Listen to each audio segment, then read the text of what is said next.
Thank you, ladies and gentlemen. We're at the halfway point.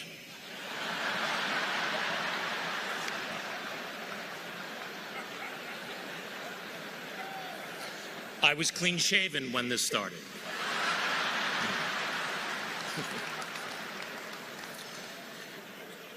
Dear Lonnie, family, friends, Mr. President, members of the clergy, all of these amazing people here in Louisville. Today, this outpouring of love and respect proves that 35 years after he stopped fighting, he is still the champion of the world.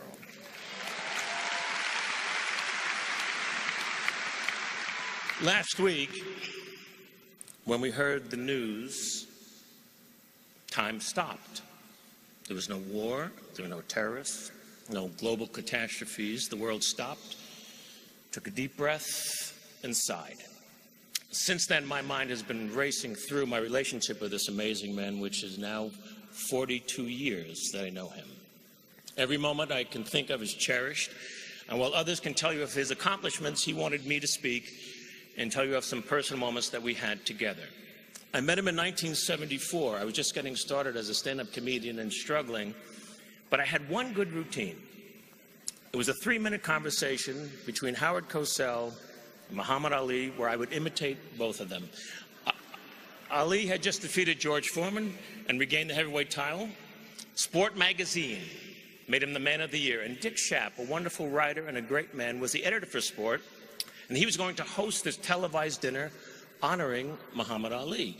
So Dick called my agent looking for a comedian who did some sports material. As fate would have it, that comedian was not available, and she wisely said, "It's destiny, man." And she wisely said, "But listen, I got this young kid, and he does this great imitation of Ali and Cosell. He'd be perfect for you." So I don't know why, but Dick said, "Okay, I'll try him. If he stinks, I can cut him out of the show." I couldn't believe it. My first time on television, and it would be with Ali. I arrived at the Plaza Hotel. The event was jammed. I met Mr. Schaap, who would later become a part of my family. And he said, "Well, how should I introduce you? Nobody knows who you are."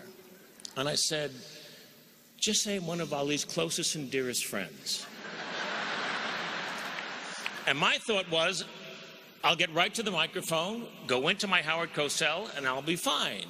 And then I nervously moved into the jammed ballroom, and that's when I saw him for the first time in person. It's very hard to describe how much he meant to me. You had to live in his time. It's great to look at clips, and it's amazing that we have them, but to live in his time, watching his fights, experiencing the genius of his talent was absolutely extraordinary. Every one of his fights was an aura of a Super Bowl. He did things nobody would do. He predicted the round that he would knock somebody out in, and then he would do it. He was funny. He was beautiful. He was the most perfect athlete you ever saw, and those were his own words.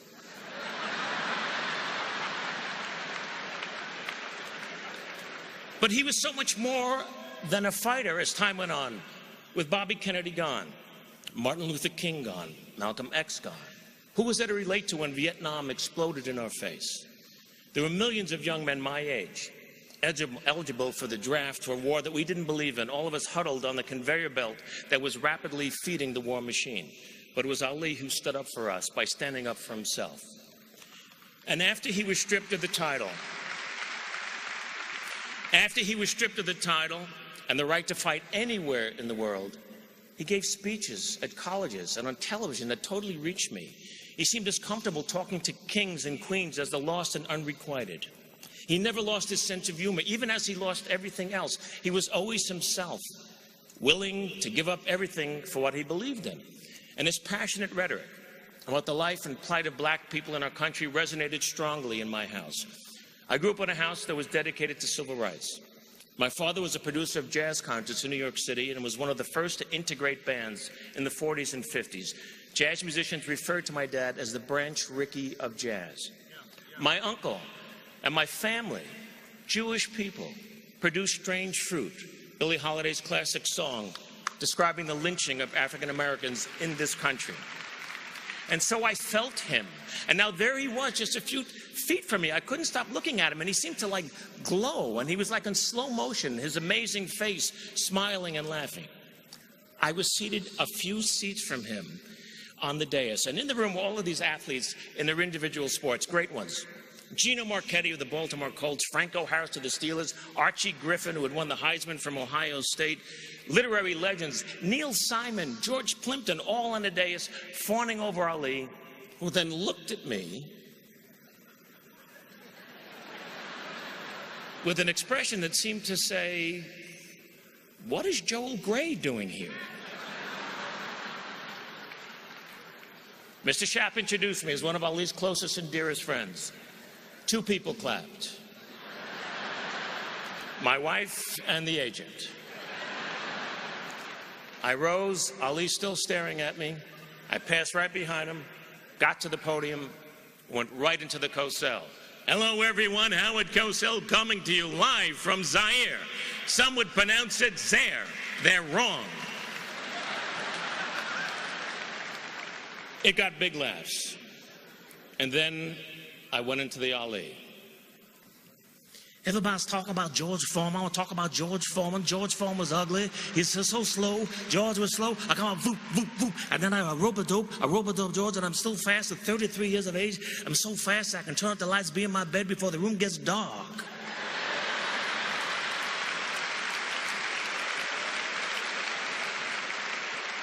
Howard, I'm announcing tonight that I got new religious beliefs.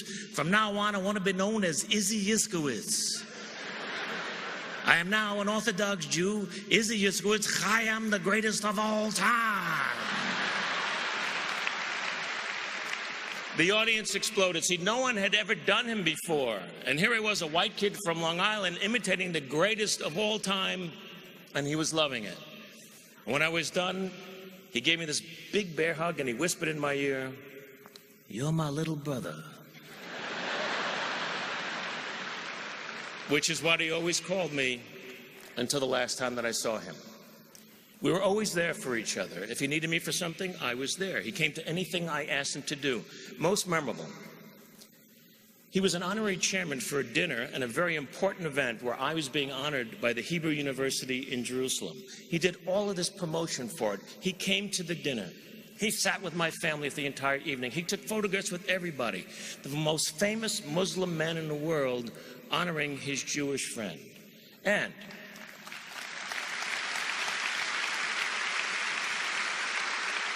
because he was there, we raised a great deal of money. And I was able to use it to endow the university in Jerusalem with something that I told him about. And it was something that he loved the theory of. And it thrives to this day. It's called Peace Through the Performing Arts. It's a theater group where Israeli, Arab, and Palestinian actors, writers, and directors all work together in peace, creating original works of art. And that doesn't happen without him. I had so many funny, unusual moments with him. I sat next to him at Howard Cosell's funeral, a very somber day to be sure. Closed casket was on the stage. Muhammad and I were sitting somewhere over there next to each other. And he quietly whispered to me, "Little brother, do you think he's wearing his hairpiece?"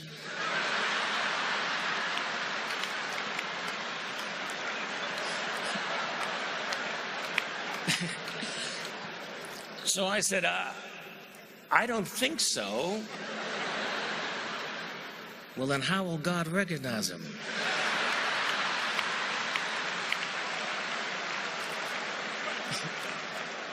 So I said, "Champ, once he opens his mouth, God will know." So we started laughing. It was a muffled laugh at first, but then we couldn't contain ourselves. Here we were at a funeral, me with Muhammad Ali, laughing like 2 little kids who heard something dirty in church. You know, we're just laughing and laughing. And then he looked at me and he whispered, "Howard was a good man." One time he asked me if I would like to run with him one morning, do road work with him. I said, "Well, that'd be amazing. Where do you run?" He said, "Well, I run at this country club, and I run on a golf course early in the morning. It's very private. Nobody bothers me. We'll have a great time." I said, "Champ, I can't run there. The club has a reputation for being restricted. Well, it's restricted me. They don't allow Jews there. They don't have any Jewish members. He was incensed. I'm a black Muslim, and they let me run there. Little brother, I'm never going to run there again. And he didn't.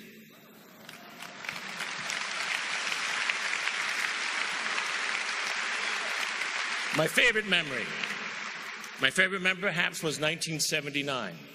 He had just retired, and there was a retirement party at the Forum, Los Angeles, for Muhammad and 20,000 of his closest friends in Los Angeles. I performed a piece that I had created. The imitation had grown into a life story. It's called 15 Rounds. And I play him from the age of 18 until he's 36, ready for the rematch with Leon Spinks. I posted it on the internet last week, footage that nobody had ever seen before, of me portraying Ali, doing his life for him, all those years ago in 1979. There were 20,000 people there, but I was doing it only for him. It's one of my favorite performances that I've ever done in my life. I sort of got lost in him. I didn't even know where I was at the end of the performance. And suddenly I'm backstage with another heavyweight champion, Richard Pryor. And Pryor is holding on to me, crying. And then I see Ali coming. And he's got a full head of steam, and he's looking only at me, and he nudged Mr. Pryor aside. And he whispered in my ear with a big bear hug, "Little brother, you made my life better than it was." But didn't he make all of our lives a little bit better than they were?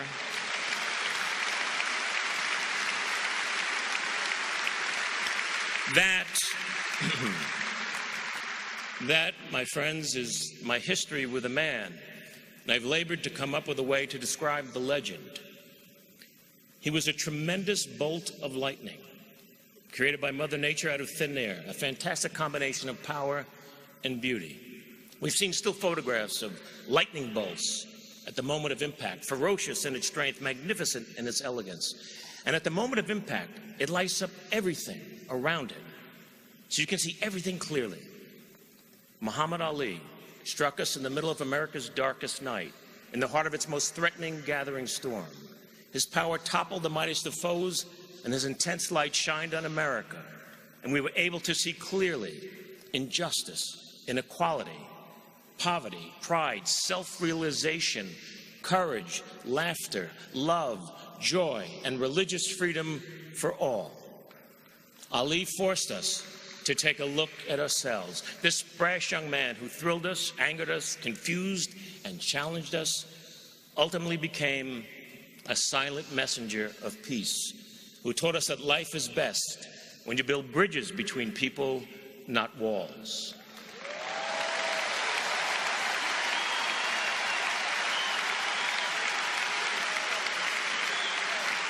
My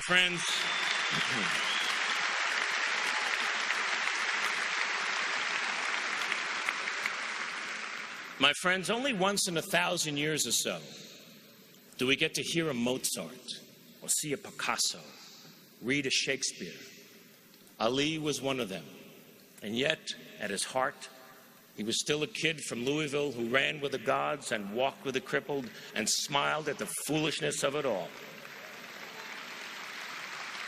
He is gone, but he will never die. He was my big brother. Thank you.